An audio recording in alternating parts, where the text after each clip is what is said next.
Educando, que es gerundio. Con José Forés Romero.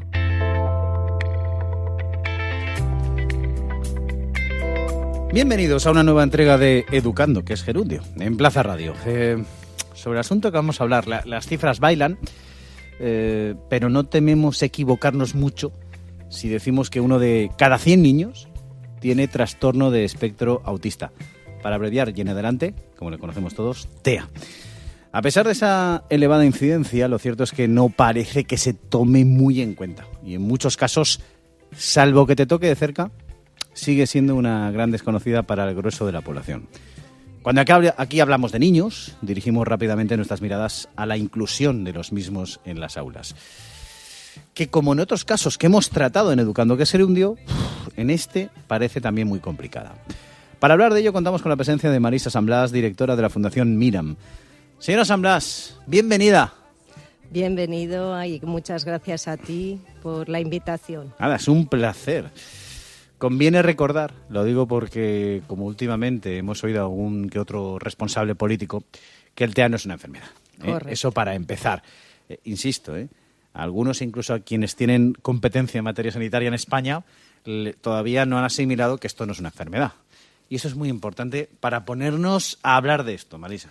Efectivamente, creo que empiezas muy bien resaltando que es una condición, que lo que queremos transmitir con el TEA es que al final es una forma de vivir y de percibir el mundo. Entonces, efectivamente, tener en cuenta esa mirada hace que lo trates y convivas con él de forma diferente. Porque además es que es diferente en cada caso. Además. Correcto. A mí me decía alguien hace poco, es que las enfermedades se curan. ¿Cómo pueden decir que esto no tiene cura? No. Es una condición que te acompaña toda la vida. Correcto. Es una condición que te acompaña toda la vida y que cada uno la vive única y exclusiva, como cada persona también somos, ¿no?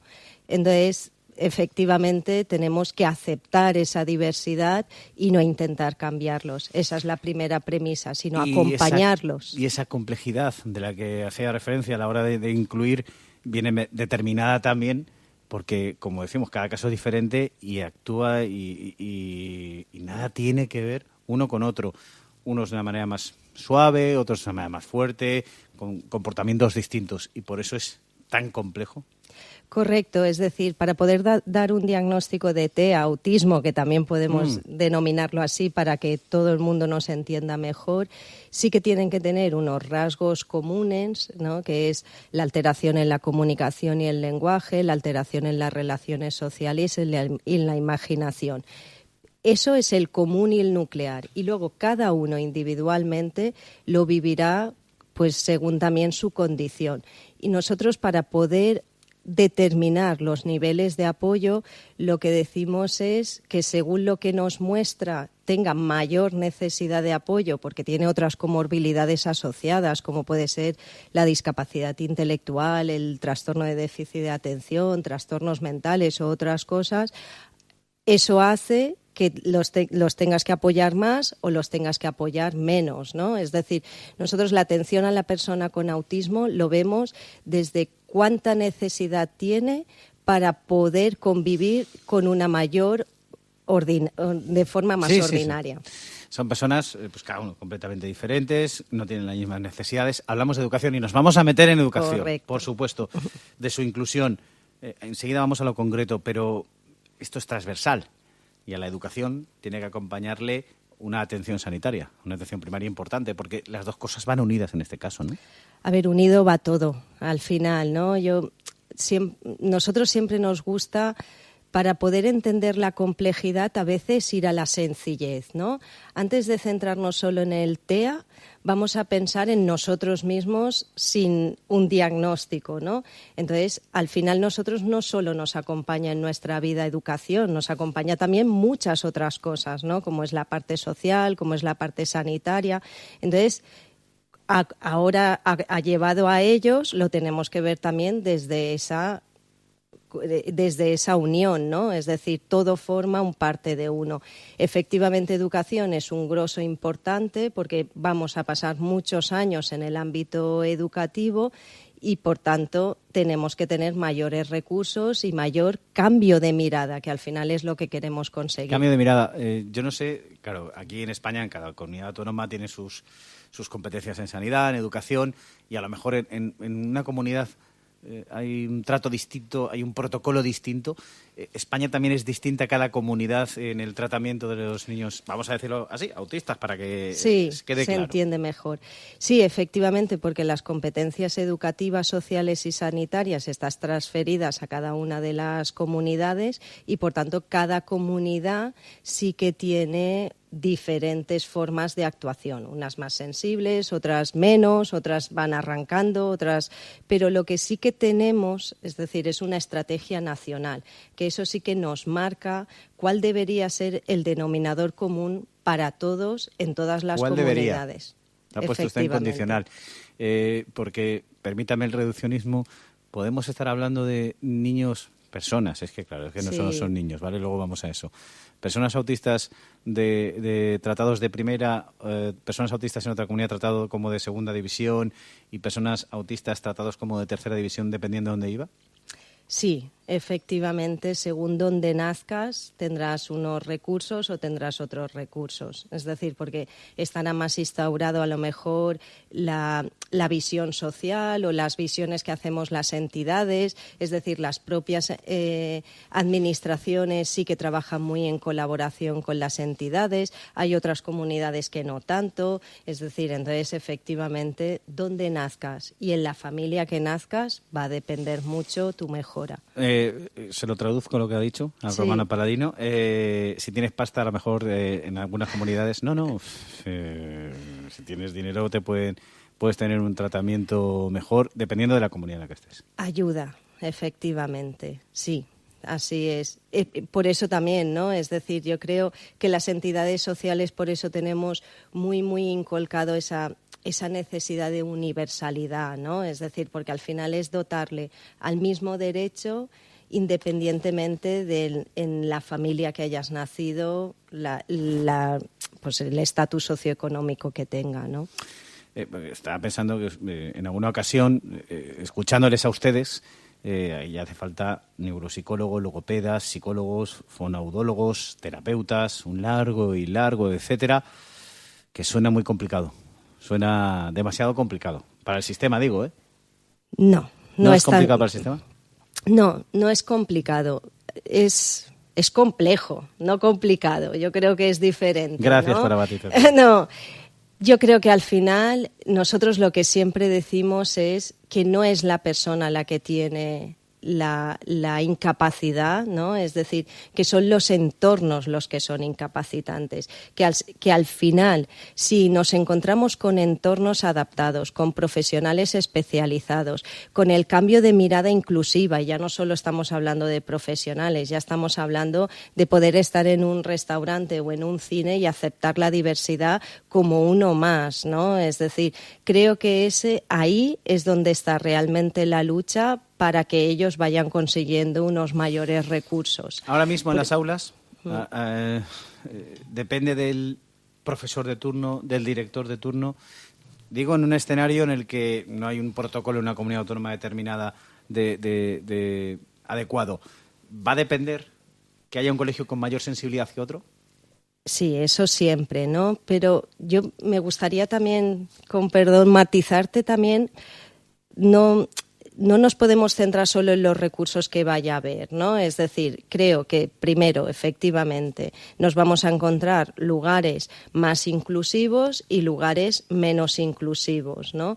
Pero yo creo que lo primero que hay que matizar cuando hablamos de un espectro tan amplio, ¿no? Es decir, donde, no sé, nosotros, por ejemplo, ahora acabamos de preparar a 4 chavales para entrar en la universidad y está siendo un éxito total, ¿no? Es decir, y ahí encontrarnos gente con ganas, gente que cambiando cosas y preparando está siendo posible que eso sea una realidad, ¿no?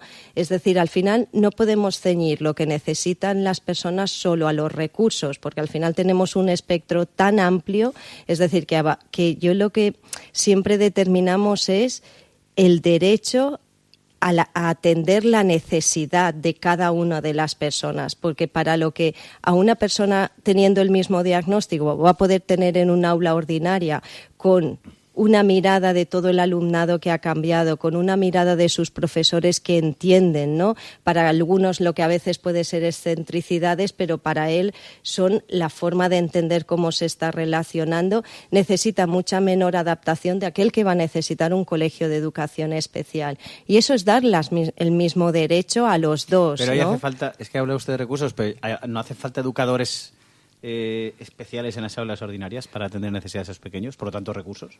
Sí, son recursos, pero a veces si esos recursos no han cambiado la mirada, es decir, podemos tener muchas manos, pero al final no estar haciendo nada. Hace falta, por lo tanto, formar a esos educadores. Es decir, necesitamos primero un cambio de mirada, mayor formación y mayor aceptación de la diversidad. Es decir, no que se nos quede solo en un adjetivo, ¿no? Que parece que siempre, ¿no?, se nos llena la boca diciendo el mundo es inclusivo. No, es que eso es un acto. Y para que realmente sea, lo primero es que tienes que cambiar. Tienes que tener en cuenta que la persona que tienes delante es diferente. Luego los recursos y tu actitud, gracias a que la has cambiado, viene mucho más fácil, porque tu formación, tu especialización y el propio día a día que te dan ellos, te lo va a cambiar, te lo va a dar, ya lo estás haciendo. Por hecho, y seguimos hablando de niños, pero no hay que hablar solo de niños, que los alumnos, cuando ya los compañeros de ese niño, de esa niña, lo asumen con mayor naturalidad que el sistema, que la sociedad. Es mucho más fácil para el alumnado que para los adultos. Los adultos tenemos muchas más barreras que el alumnado.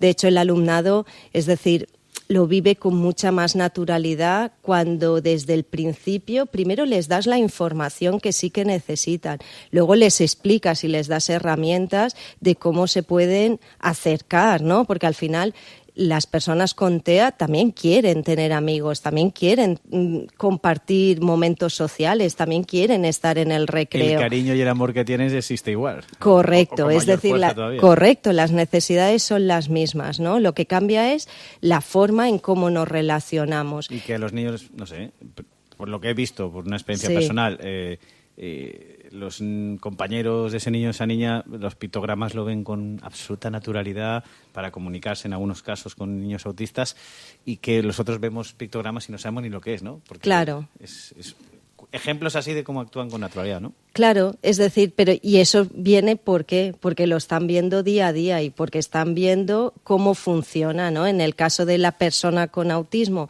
que necesite llevar esos pictogramas o ese sistema de comunicación, ¿no? Es decir, ven que de esa forma pueden acercarse mejor. Entonces, como ya hemos cambiado la mirada de esta persona que lo que ha querido es primero aceptar al que es diferente y luego el recurso, que serían los pictogramas, ve que es la forma, ¿vale? Entonces, eso es inclusión. Correcto, ahí lo tenemos. Eso es el hecho del que usted hacía referencia. Entiendo, por lo que hemos hablado también en Educando, que es Gerundio, y los profesionales, que los prescriptores de lujo que tenemos por aquí, siempre nos han dicho que al final es un problema común, ¿no? Primero la detección del autismo, después que los profesores estén formados, al final todo converge en lo mismo, ya sea con la dislexia, que es una cosa evidentemente mucho menos es lo que es otra. Es otra. No. Es otra, efectivamente, es otra. Que al final lo que falta es eso, ¿no? Que haya una detección, que haya una inclusión, pero que haya una formación. Claro, ¿Qué más hace falta, Marisa? ¿Qué más hace falta? Digo, cuando estamos hablando de las aulas, de los peques. Claro.